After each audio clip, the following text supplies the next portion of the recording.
მოგესალმებით. ევროპული კავშირის ზოგად საქმეთა საბჭოს გუშინდელ შეხვედრას ესწრებოდა ყველა კანდიდატი და წევრობის მსურველი სახელმწიფო, მაგრამ ერთის კამი იყო ცარიელი. გუშინ ამ სკამზე უნდა მჯდარიყო ხალხის მიერ არჩეული ლეგიტიმური პროქართული ხელისუფლების საგარეო საქმეთა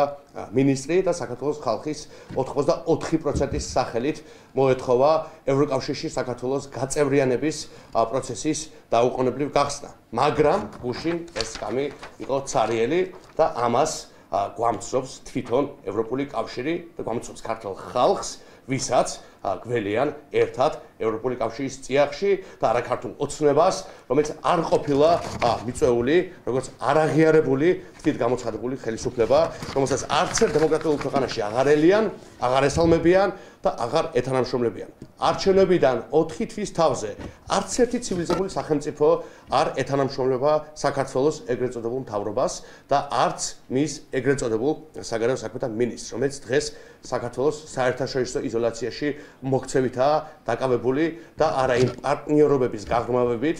იმ მნიშვნელოვანი ინვესტიციების მოზიდვით, რის შანსიც საქართველოს ქონდა 10 წლების განმავლობაში და განსაკუთრებით ბოლო 3 წლის განმავლობაში. ეს არის კიდევ ერთი ძალიან მკაფიო დასტური იმისა, რომ დღეს საქართველოს მართავს ანტიქართული ხელისუფლება, რომელმაც რუსეთის ფედერაციის დავალებით საქართველოს დააკარგინა ყველა უნიკალური და ისტორიული შესაძლებლობა. თვითმარქვია ხელისუფლების მიერ წარმოებული პოლიტიკა მიზანმიმართულად გვაშორებს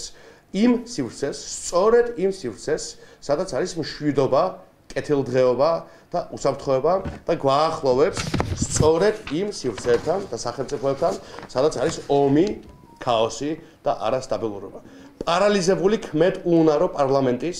ცივილიზებული მსოფლიოს მიერ სანქცირებული ეგრეთ წოდებული მთავრობის და რუსეთის სამსახურში მყოფი კრიმინალური ბანდ ფორმირების პირობებში საქართველოს სახელმწიფო ვეღარ და აღარ ასრულებს ვერცერთ ეროვნულ კონსტიტუციურ ამოცანას და მათ შორის აღარც ევროპული ინტეგრაციის ამოცანას. გუნდი, რომელიც საკუთარ ამომრჩეველს ატყუებდა და ღირსებით ევროპისკენ სიარულს პირდებოდა, გამოძევებულია უკლებლივ ყველა ევროპული ფორმატიდან და დასანქცირებულია ევროკავშირის სახელმწიფოთა უმრავლესობის მიერ. მაშინ, როდესაც ჩვენ ყოველდღიურად კარგავთ ყველა უნიკალურ შესაძლებლობას, როგორც პოლიტიკურს, ასევე ფინანსურს, ჩვენ ხედავთ, რომ მოლდოვამ ერთდროულად ჩვენმა პარტნიორმა რამდენიმე დღის წინ უკვე მიიღო 2 მილიარდი ევროს ოდენობის მხარდაჭერა და აქ უნდა ითქვას, რომ საქართველოს მიიღებდა 4-მდე მილიარდი ევროს მხარდაჭერას, რა ბოროტმოქმედი ხელისუფლება, რომელიც თითოეულ თქვენგანს, თითოეულ ჩვენგანს ამ საზოგადოებას და სახელმწიფოს დააკარგინა უნიკალური შანსები, უნიკალური დახმარება, რომელიც ჩვენ სახელმწიფოს განვითარებას და თითოეულ მოქალაქეს უნდა ხმარდებოდეს და რომელსაც გადაჩეხა ეს სახელმწიფო უფსრულში. ამ ფონზე, როდესაც თვითმარქვია ხელისუფლება სრულად არის აცდენილი ქართული ხალხის მიერ მხარდაჭერილ ეროვნულ მიზნებს და ამოცანებს,